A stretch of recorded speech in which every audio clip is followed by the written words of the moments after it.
Eu me chamo Aline Carneiro, eu tenho 34 anos, eu sou advogada, natural de Jacobina, morei em Senhor do Bonfim por 2 anos durante a minha adolescência e em Salvador por 10 anos, onde eu me formei na Faculdade de Tecnologia e Ciências, a FTC. Desde criança, eu sempre achei muito bonito a profissão em si da advocacia. E eu achava muito empoderador ver uma mulher advogada, porque era uma coisa um tanto rara. Digamos assim, no círculo das minhas amiguinhas, apenas uma mãe de uma coleguinha era advogada, no máximo a gente via homens.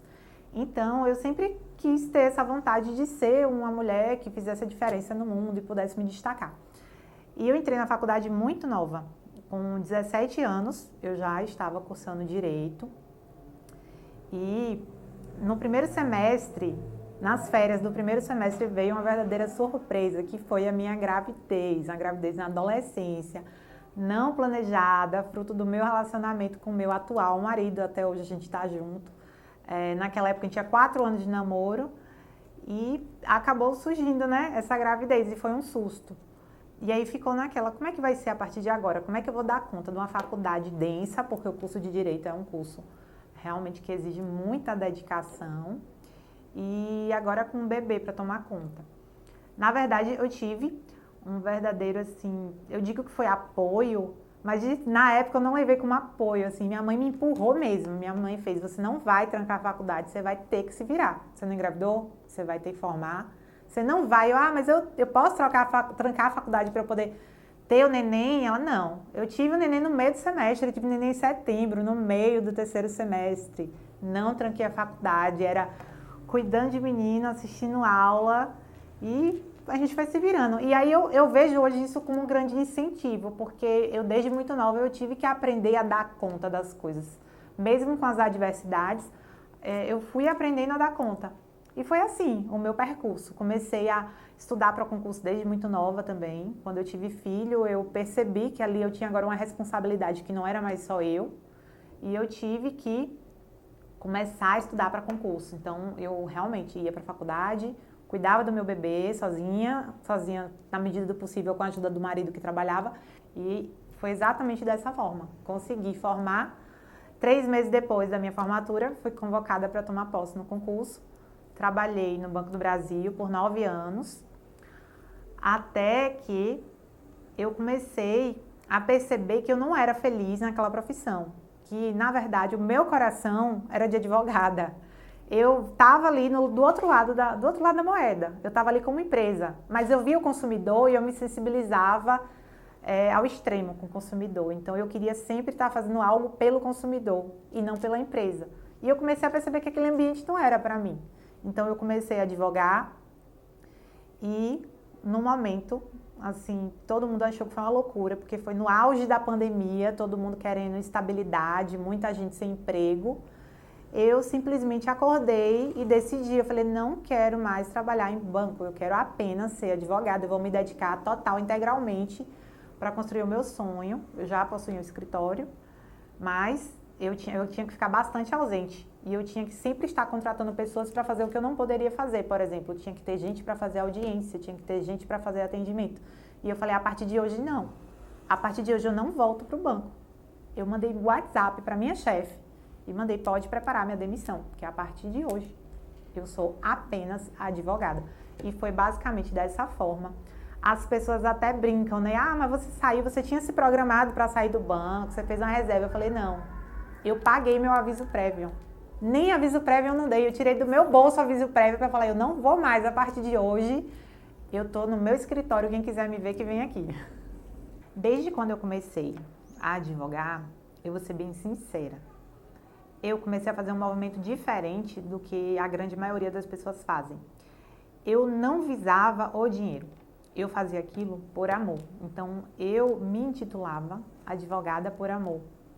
Porque eu já tinha um emprego que me pagava. Eu comecei a advogar enquanto eu ainda era empregada pública. Eu tinha um emprego que me pagava. Então, para mim, o que eu ganhasse na advocacia seria um bônus. Não era um fim que eu almejava, era um meio.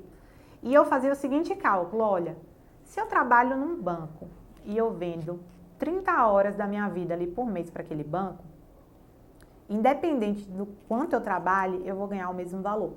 Então, se eu me dedicar 30 horas da minha vida para a advocacia e eu conseguir receber um valor um pouco superior ao que eu recebo no banco, eu vou estar no lucro. E daí eu comecei a advogar fazendo esse movimento. O meu foco realmente era ajudar as pessoas e obter conhecimento. Muitas coisas eu fazia, inclusive, às vezes até de graça, só para eu poder ter a experiência de ver como é que aquilo ia se desenrolar. E eu acredito que foi esse o grande diferencial na minha advocacia, porque as pessoas começaram a perceber que o meu maior objetivo era realmente ajudar as pessoas e não somente o dinheiro. O dinheiro é importante, claro que é importante, porque sem dinheiro ninguém vive. Mas ele não é o único objetivo e não é o maior objetivo do meu escritório. A gente tem um foco na advocacia humanizada, que o nosso maior objetivo real é ajudar as pessoas.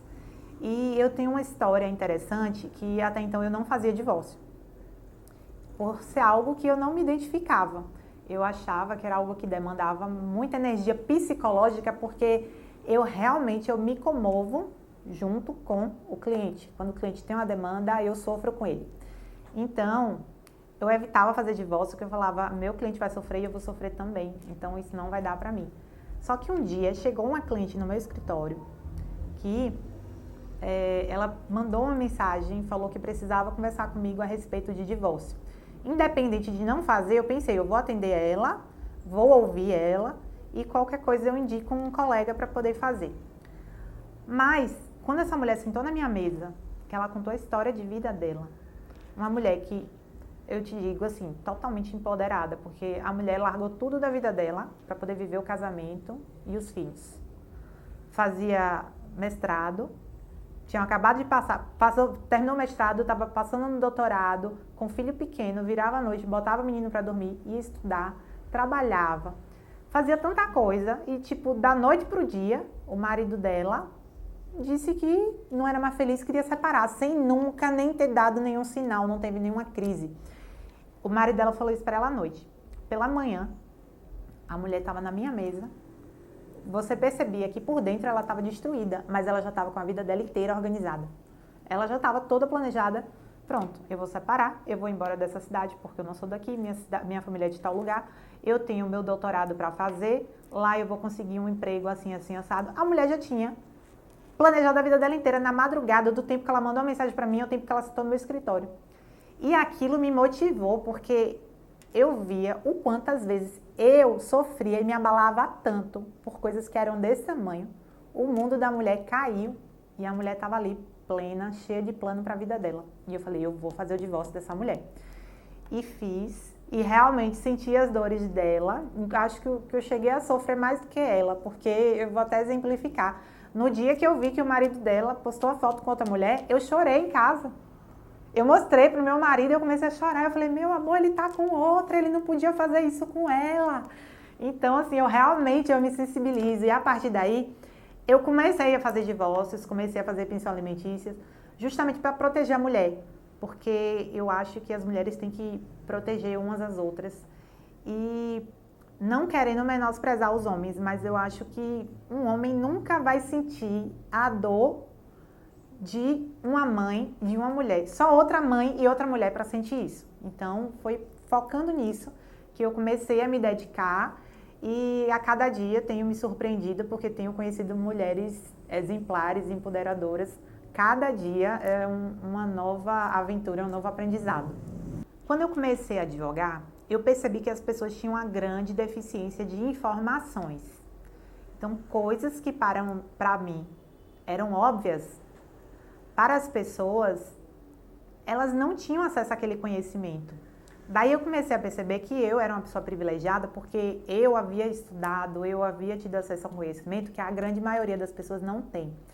Daí eu tive uma ideia de começar a divulgar na internet as informações e os direitos das pessoas, porque como que elas vão procurar a justiça se elas não souberem que elas estão sendo lesadas, que elas não sabem que aquele é um direito delas? Então, com isso, eu criei um perfil no Instagram na época e comecei também a divulgar no Facebook. Mas, assim, o meu objetivo era apenas passar conhecimento às pessoas. Eu não imaginava que tomaria a proporção que tem hoje. E eu não imaginava o quanto as pessoas acompanhavam aquilo. Tanto que hoje eu sou considerada influencer também, mas no começo eu não me via dessa forma. Só que o que é que acontecia? Acontecia muito com meu marido. Quando ele chegava em algum lugar, o pessoal falava: ah, ele é o marido da advogada blogueira. E aí eu ria, eu falava: ah, eu sou blogueira, eu não sabia. E isso começou a ser frequente. As pessoas me paravam na rua e falavam: nossa, eu adoro seus vídeos, eu te sigo, oh, obrigada por aquela informação, foi muito útil, eu passei por tal situação e eu descobri por conta do seu vídeo. Daí eu comecei a perceber a relevância social do que eu estava fazendo.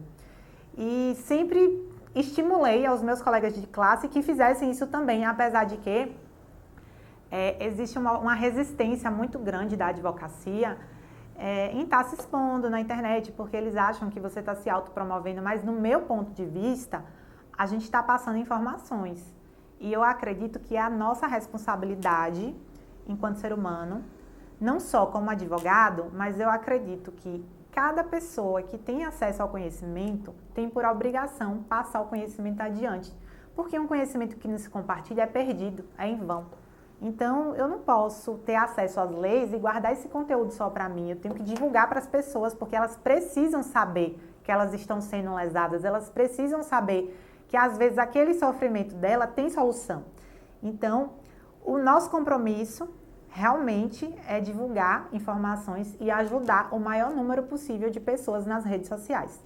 As pessoas costumam me perguntar bastante como que eu consigo ser advogada, ser blogueira, né, influencer, e ter 4 filhos para dar conta e um marido. E eu costumo falar que eu tenho alguns princípios básicos. O primeiro deles é viver um dia de cada vez. Se a gente for pensar no tanto de coisa que a gente tem para fazer, a gente acaba enlouquecendo e não faz nada. Então eu procuro sempre aproveitar o instante. No momento que eu estou no escritório, eu estou no escritório, eu estou vivendo intensamente isso aqui, estou trabalhando, estou pensando no que eu tenho para fazer aqui.